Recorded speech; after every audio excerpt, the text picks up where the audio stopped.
É a gente trabalhar pensando também no resultado final, para além, né, do resultado do cliente. O meu compromisso vai ser de iniciar sempre no horário combinado, porque eu sei que dia de semana, no horário do meio-dia, as pessoas têm outros compromissos, né? Então, a ideia é conseguir sempre respeitar ali o nosso cronograma de horário, para a gente conseguir aproveitar bastante. Vou começar, então, o nosso tema de hoje, ele vai ser sobre RMC, sobre o nosso julgamento lá no STJ. Preciso saber, vocês estão enxergando aí o compartilhamento? Estão? Bom, então vou começar aqui, vou deixar o compartilhamento aberto para a gente conseguir ir conversando. O que está acontecendo hoje com o RMC? Como a gente consegue trabalhar ele, abordar ele? Só respondendo aqui a Simone, vai ficar gravado. Estamos gravando? Deixa eu só confirmar que nós estamos gravando. Só um momentinho.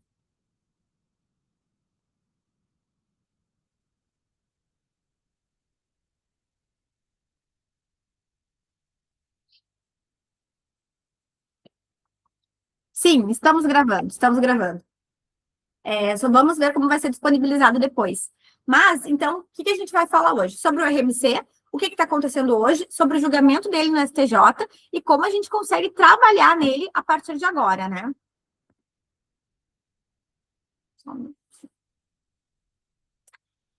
Ele não está passando slide, só um momento. Pronto. Então, a nossa agenda. O que é RMC e por que o STJ está julgando? O cenário atual, né? O tema 1414 e a suspensão nacional. Atualização recente, aconteceu agora em 2026. O que já foi decidido, então, nossos precedentes e a base jurídica.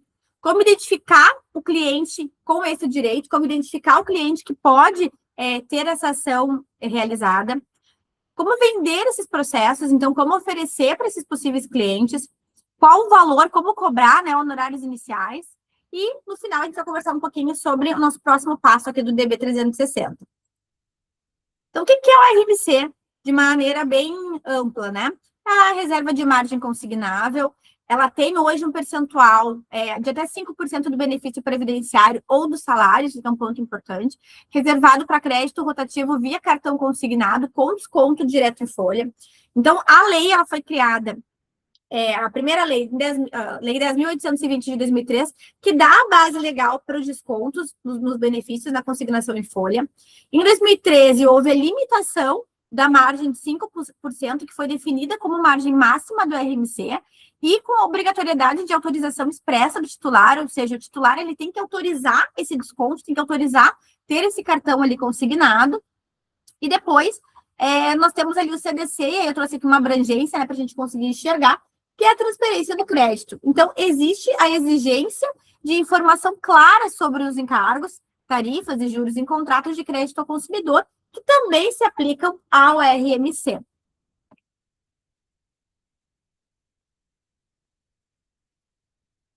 E o que o STJ está julgando atualmente, né? Então, o julgamento atual, que é o tema 1414, é porque nós precisamos parar todas as ações, porque nós tivemos 7 tribunais estaduais com IRDR e teses contraditórias entre si. Então, a gente teve estados que diziam sobre o mesmo tema com decisões completamente diferentes. Por exemplo, no estado da Bahia, o levantamento de uma suspensão local ameaçava o julgamento imediato de mais de 40 mil processos. Então, pensando numa isonomia, o STJ interviu e suspendeu todas em território nacional. Dentro da nossa linha do tempo, o que aconteceu, né? Então, lá em 18 de fevereiro, começou a sessão eletrônica, né? A segunda sessão delibera sobre a afetação do tema. Em 6 de março, a afetação oficial, então, foi definido, né, que o tema 1414 ele foi afetado pelo ministro Raul Araújo. Depois disso, em 13 de março, nós tivemos um grande movimento, um grande e importante movimento que diz sobre a suspensão em território nacional, ou seja, todas as ações que estavam em tramitação, elas ficaram suspensas a partir de 13 de março, e isso trouxe, pensando, né, como advogados, uma situação de mais instabilidade, de maior dúvida com o que iria acontecer a partir disso. A gente sabe que tem muitos advogados que trabalham em massificado de RMC e RCC. E no dia 17 de março, nós tivemos ali, aliás, a gente teve a ampliação da suspensão, e no dia 17 de março, a ampliação em território nacional para individuais e coletivos, ou seja, as ações que também tramitavam através de associações, através de modo mais coletivo, também foram suspensos. E o que está acontecendo hoje, né? Qual é o status atual? O mérito está pendente de julgamento pela segunda sessão, mas isso não impede ajuizamento de novas ações e pedido de tutela de urgência.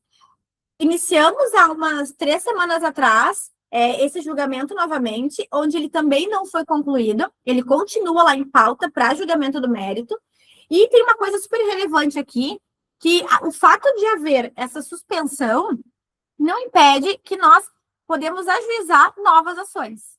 Por quê? Porque a tutela de urgência, as liminares, elas não podem ser suspensas, elas não podem ficar paradas enquanto esses processos estão aguardando ali o julgamento do STJ. Pensando numa estrutura processual, o processo ele vai andar até o momento de uma análise da liminar, quando houver o pedido. Posterior a isso, ele vai ficar suspenso, aguardando decisão de mérito. Então, vamos pensar. Entrei com uma ação de RMC, onde eu fiz o pedido de dano moral, falei que a pessoa não fez aquela contratação, entrei com aquela ação. No meu pedido liminar, eu pedi a suspensão imediata desses referidos descontos. Essa primeira decisão, ela vai ser deferindo ou indeferindo, e ela vai ter que ocorrer, independente da suspensão. Vamos supor que ela foi, nós não conseguimos a liminar, né? A liminar ela foi indeferida. Entrei com agravo de instrumento. Posso entrar? Posso entrar. Não está, meu agravo de instrumento ele não vai ser suspenso. No segundo grau, vai ter ali uma decisão sobre o nosso pedido liminar. Voltou para o primeiro grau o processo, pronto, ele foi suspenso. E ele vai ficar suspenso até a decisão de mérito lá no STJ.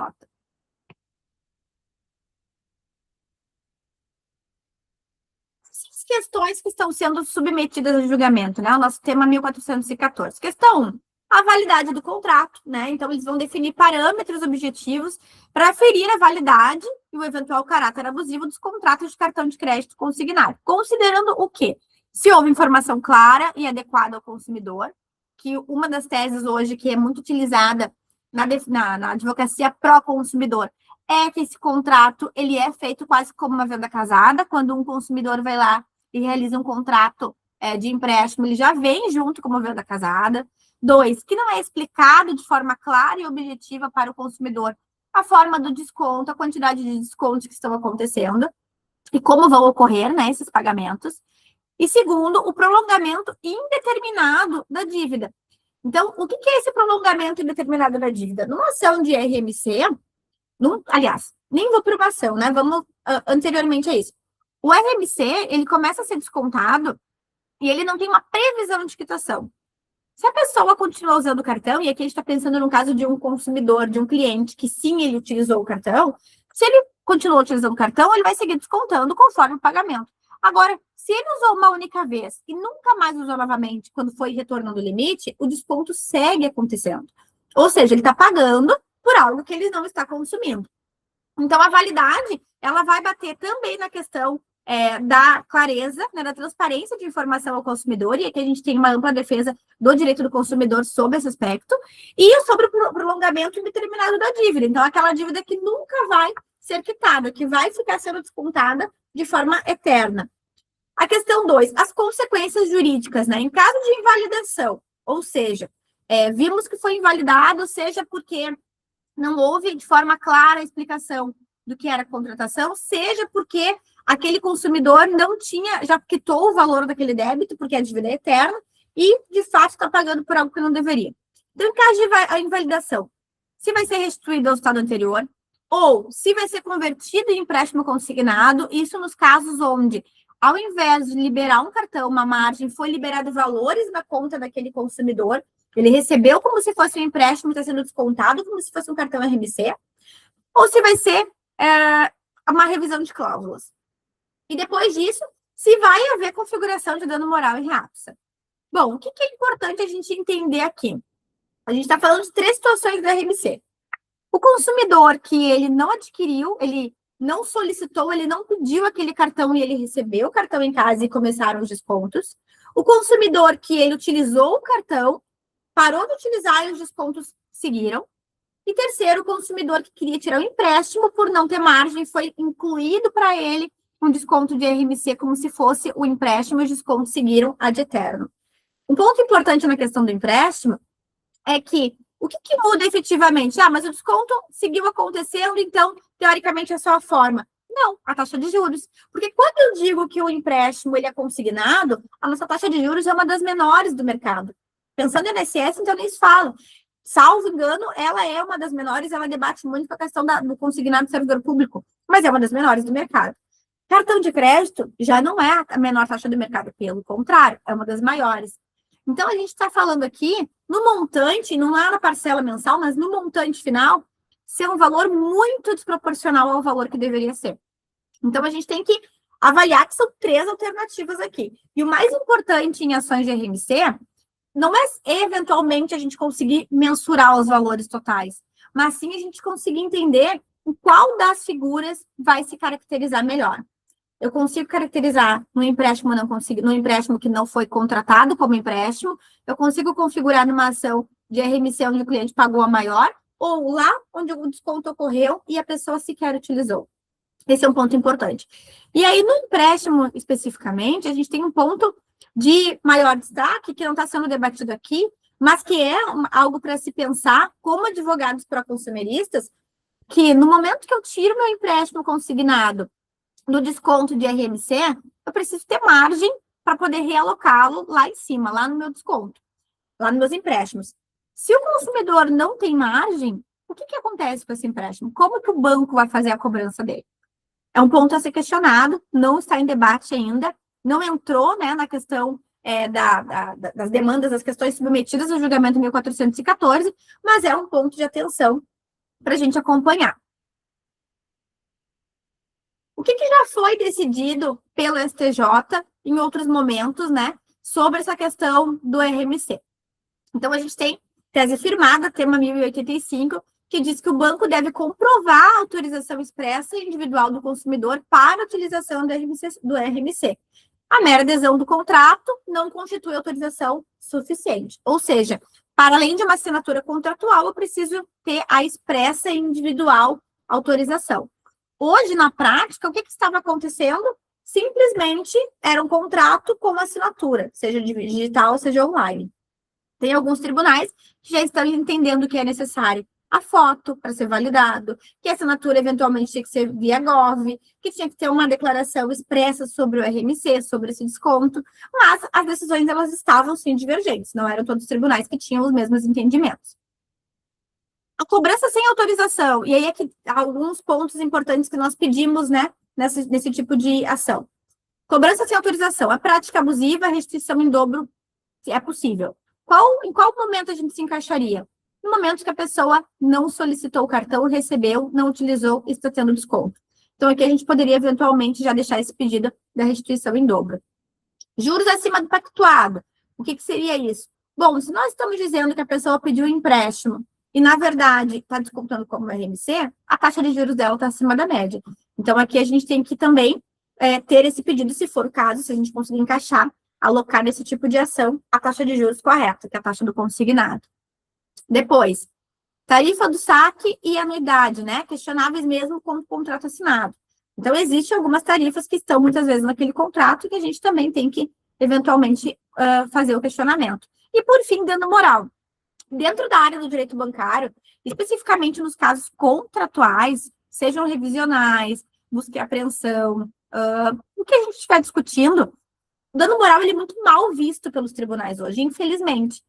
O que a gente estava conseguindo no RMC, que é o dano moral pela inexistência de contratação e o desconto ter acontecido mesmo sem a pessoa receber a contraprestação, isso aqui é um ponto super importante de atenção, porque se não for mantido, a gente vai ter cada vez menos situações de dano moral para conseguir fazer o pedido. Em que pese, eu entenda que sim, a gente deveria, pelo menos nos casos onde a contratação não ocorreu e for comprovada, deveria ter.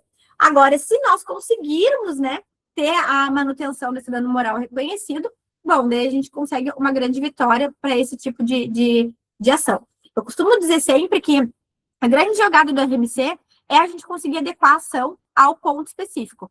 Não adianta nós entrarmos com uma ação pedindo para converter de RMC para uma ação de empréstimo e pedir dano moral, porque não vai levar, né? Porque hoje o tribunal já entende que ações revisionais não levam dano moral, independente do valor da taxa. Eu posso ter uma taxa 3 vezes mais, uma taxa de juros 3 vezes mais o valor que eu deveria. Se é só uma revisão contratual, via de regra, não é concedido hoje o dano moral. Então, aqui é um ponto de atenção importante. Prazos e quem tem direito, né? Então, pensando aqui em questão de prescrição e por que é tão urgente nós não pararmos de entrar com essas ações a partir de agora. Porque após o julgamento, muito provável os bancos façam alguma movimentação para diminuir os números das ações. Isso acontece. Eles vão conseguir fazer toda a modificação necessária para que não tenha mais ações de RMC? Não vão conseguir. Mas eles podem fazer modificações para daquele momento para frente serem feitos alguns tipos de análise diferente e não ser feito o RMC da maneira que é hoje. Então, quais são os prazos de prescrição? E é importante a gente se atentar a isso nesse período. 5 anos para repetição do indébito, pagamento, né? 10 anos de ação pessoal contratual, ou seja, das revisões contratuais, as revisionais. 3 anos de dano moral autônomo, né? É o pedido de dano moral sobre aquele fato ali que for realizado. E quais são as legitimidades para poder fazer esses pedidos? Bom, o titular do benefício do INSS, independente de representação, a procuração é suficiente para menores. O que seriam menores nesse caso? A pessoa que recebe, por exemplo, o BPC-LOAS, o menor de idade que tem algum tipo de moléstia e que a mãe recebe o benefício em nome dele. Depois, o servidor público federal e estadual, que a margem também é aplicável. E depois, o empregado CLT, que, digo para vocês, não é na prática, não existe RMC para empregado CLT, mas a lei deixa aberta essa possibilidade. E quem é o cliente ideal, né? Pensando aqui em ter esse perfil de cliente aqui na nossa contratação. Bom, quem teve ou tem cartão consignado nos últimos 5 anos, né? Então, aqui a gente tem que se atentar para a prescrição de 5 anos a partir da violação. Número 2, quem nunca recebeu extrato detalhado das cobranças, então, direito à informação clara e adequada, estou tendo desconto do meu RMC e eu nunca recebi nada posterior a isso. Depois, a pessoa que não lembra de ter autorizado expressamente o RMC, então, não autorizei, preciso confirmar se autorizei ou não, a gente tem que ter a autorização expressa, é indispensável isso, até então é o requisito que tem hoje, mas a tendência é que mude com o julgamento, tenha mais algum tipo de documento probatório. Depois, quem teve o nome negativado pelo banco, então, a pessoa parou de descontar o RMC por algum motivo e teve a negativação. Qual seria esse motivo? Uma liminar concedida de suspensão, um recurso administrativo no INSS que suspendeu o desconto, e aí o banco foi lá e realizou a negativação. E, por fim, quem refinanciou dívida sem entender o encargo, né? Eu fiz lá um RMC, eu continuei fazendo como se fossem renegociações, tentei passar para o empréstimo, voltei, aquela bola de neve que normalmente a pessoa do consignado acaba tendo. Então, a gente tem também ali o dever claro de informação. Uma atenção especial aqui sobre o prazo, né? A questão prescricional, porque a gente tem que continuar ajuizando mesmo no período de suspensão para não perder aquele prazo ali, porque do término da suspensão a gente vai ter 5 anos para frente para poder entrar com essas ações. Se forem grandes as modificações e depois não tiver mais como entrar, porque vai ser corrigido isso, a gente perdeu um bom nicho ali nesse período de aguardo do julgamento. Bom, e como a gente vende esses processos, né? Como a gente oferta esses processos? Então, a abordagem inicial, uma linguagem simples, né? Que pode, e aqui é importante, a gente não pode prometer direito, mas que pode ter pago a mais e pode ter direito à devolução. Então, a gente tem aqui a base legal do CDC, que diz sobre o direito à informação clara. O cliente que é do INSS, né, especialmente, ele pode ter valores a receber a maior. O passo 2, uma análise gratuita, eu costumo comentar que o direito bancário, ele pede que a gente consiga ter essa flexibilidade, porque é muito técnico, porque a gente não precisa fazer uma grande análise, como são casos de ações do direito de família, do direito criminal, por exemplo. Então, aqui a gente está pensando em fazer uma análise técnica mais rápida, mais objetiva, para conseguir verificar a viabilidade dessas ações. E 3, a apresentação do caso, e aí, se for o caso, mostrar o valor estimado de restituição, ou mostrar exatamente o que pode ser conseguido com esse tipo de ação. Aqui eu botei como exemplo o valor estimado de restituição, mas também se aplicaria o valor estimado, como ficaria se fosse um empréstimo consignado, né? A conversão da taxa, que é uma coisa importante para a gente falar e demonstrar. E ele tem a base legal, que são os temas 1085 e o 1414, que hoje é o que está ali aguardando julgamento, que é o vigente, né? Tem objeções que são importantes a gente conseguir também trazer para esse perfil de cliente, que é, eu assinei o contrato, né? Porque e tem as pessoas, tem o consumidor que não vai lembrar do que assinou, que não sabe direito que contratou, mas também temos o consumidor que sim, eu assinei o contrato. Assume isso. E a resposta é que ao assinar não é autorizar expressamente. Talvez ele não tenha conhecimento do perfil de contrato que ele estava assinando, do impacto financeiro que ia ter na vida dele. Que essa dívida ela é eterna, que essa dívida ela não vai ser suspensa, que ele pode voltar a usar o cartão, ou usar menos, ou não usar e o desconto vai seguir o mesmo valor. Então, é importante dizer que é exatamente por essa estabilidade, por essa falta de informação dos bancos, que o STF está julgando esse tema, né? Se fosse algo mais simples, se fosse simplesmente assinei ponto, talvez o STJ ele não ia entrar para fazer essa movimentação de suspender todos os processos em território nacional. Então, é importante a gente explicar que, em que pese ele acha muitas vezes que sim, eu contratei, nem sempre aquela contratação foi clara e devida como deveria ser. E como que nós cobramos e precificamos os honorários desse cliente, né? E eu vejo muito isso nos cursos de Direito Bancário quando eu ministro, que tem pessoas que têm medo de cobrar o cliente do bancário, do RMC, do RCC, do superendividamento, por ser clientes que já estão devendo para instituições financeiras ou por terem muitos descontos. E é um grande erro. É importante a gente valorizar o nosso trabalho, porque quem trabalha com direito bancário, quem trabalha com RMC, com RCC, com revisionais, com busca e apreensão, são pessoas técnicas. Hoje a gente não tem direito bancário nas faculdades, nós não temos cursos tão aprofundados de direito bancário práticos. Então, é importante valorizar o que cada um de vocês faz de acordo com, obviamente, a característica da ação, né? A gente não vai cobrar de uma ação de RMC e RCC o mesmo valor que a gente vai cobrar de uma ação revisional contratual. Totalmente diferente, até pelo grau de complexidade. Mas é importante não trabalhar só no êxito. O que eu sempre sugiro nesses casos? Nós temos que trabalhar no êxito também, mas não só no êxito. Aqui no nosso exemplo, a gente sempre acorda com o cliente de 20% a 30% do valor recuperado, se tiver valores para ele receber. Então, incide sobre restituição, mais correção, mais dano moral, se houver. Definir sempre o percentual antes de ajuizar e incluí-lo no contrato. A gente tem também, paralelo com isso, os honorários iniciais. Ah, mas quanto que eu vou cobrar de uma ação? Olha, normalmente eu digo que R$ 500 é uma base para começar. Eu acho que é algo bom, é algo ideal. Porque não é um valor alto, é um valor baixo e é um valor que, obviamente, pode ser parcelado para aquele consumidor. O que a gente tem que pensar é o que a gente está trazendo de benefício financeiro para aquele cliente. E eu não estou falando daquela parcela de R$ 30, R$ 40 do RMC, que muitas vezes está ali, R$ 50. Eu estou falando da soma total.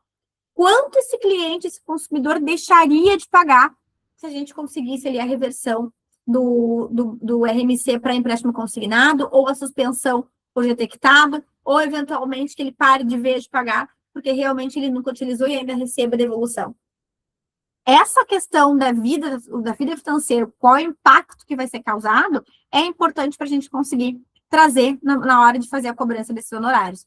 Então, ali, o menor valor seria de R$ 500 e poderia ir até 1.500. Obviamente que depende também do valor do benefício daquele consumidor. Mas é um ponto importante.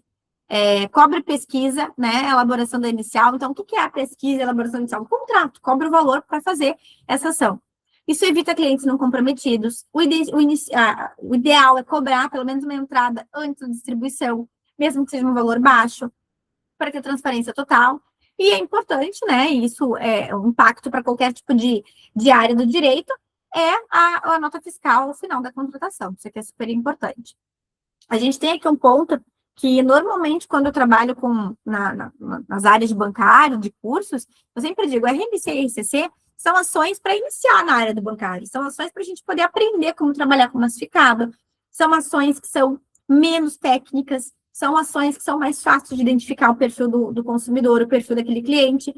é bom de trabalhar para conseguir entender como funciona a dinâmica do direito bancário. Em que pese a gente tem aqui um bom quê, né, de ações consumeristas, porque aqui a gente está falando, eventualmente, de dano moral, eventualmente de restrição de valores, matérias que remetem muito ao direito do consumidor mais puro. Mas ainda é uma ação bancária, né? O que difere muito de outros tipos de ação é que a gente está falando de um contrato via de regra de adesão. Então, aqui a gente consegue encaixá-lo muito bem dentro da demanda de direito bancário para aprender como funciona esse mundo, que é completamente diferente de outras áreas de atuação.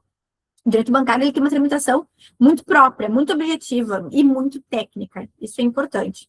Dentro das técnicas, consigo tranquilamente dizer que a RMC e a RCC são uma das mais, não digo fáceis, mas uma das mais tranquilas de começar a trabalhar. Bom, depois disso, né? A estrutura da inicial em ações de RMC. E aqui é uma estrutura bem didática mesmo.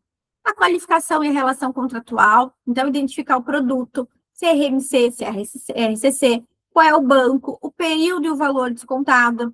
E essas informações a gente tem lá através da documentação daquele consumidor, né? A gente vai usar o exemplo do INSS, porque a maior parte dos casos é INSS, mas a gente tem lá no meu histórico de créditos consignados, os descontos.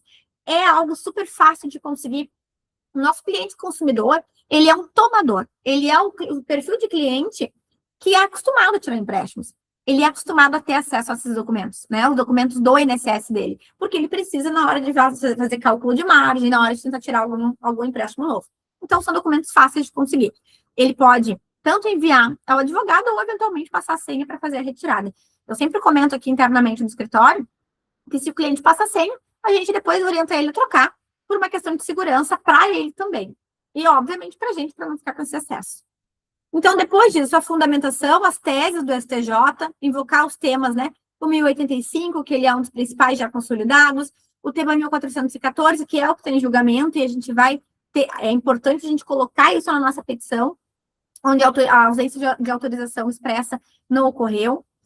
Depois, a tutela de urgência, aqui é super importante, né? Suspensão imediata dos descontos, demonstrar ali que existe um risco de gravidade para a vida daquela pessoa. Esse ponto ele é bem importante, porque dentro da suspensão, ele é o único que não foi suspenso, são os pedidos de urgência.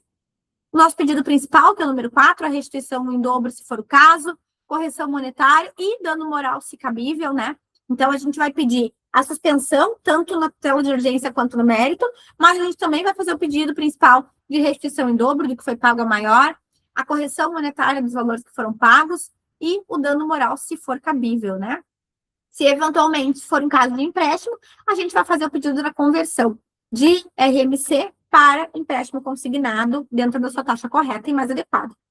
E os documentos essenciais para a gente conseguir entrar com essa ação. O extrato do INSS ou olerite, extrato bancário para comprovar se for empréstimo consignado que houve o pagamento direto na conta daquele consumidor do referido empréstimo, o histórico dos descontos, que também é retirado dentro lá do INSS da pessoa, e se houver o contrato. Via de regra que não tem, mas se houver, a gente inclui ali.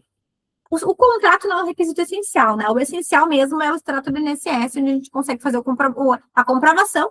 E se nós tivermos o extrato bancário comprovando o empréstimo, a entrada daquele empréstimo, ótimo. Aí a gente consegue caracterizar exatamente qual tipo de ação se encaixaria.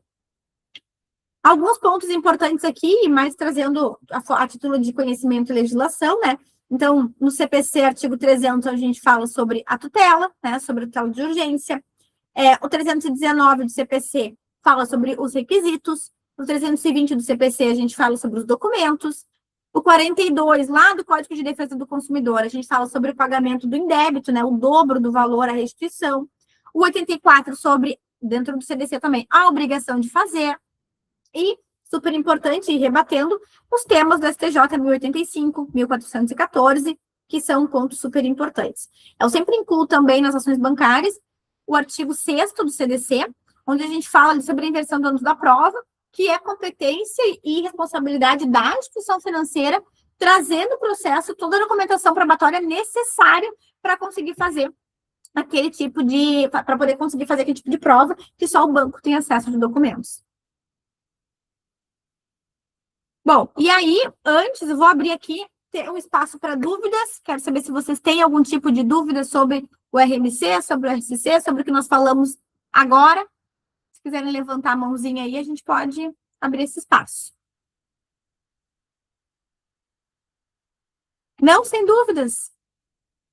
Então tá, então estamos sem dúvidas. Deixa eu voltar aqui, então, para a finalização do nosso tema de hoje, que é do RMC e do RCC. Então, fazendo um apanhado mais geral sobre o que nós falamos, o RMC e o RCC, eles ainda são próprios para entrar com uma ação. Não é importante, não é nem que nem é importante, não é viável reduzirmos agora a quantidade de ações, muito pelo contrário. Pensando em um bom retorno posterior ali ao julgamento, o momento de não perder o prazo prescricional é agora. Agora é o momento da gente seguir entrando com esse tipo de ação, sem esquecer em momento algum do nosso pedido liminar ali, que é super importante.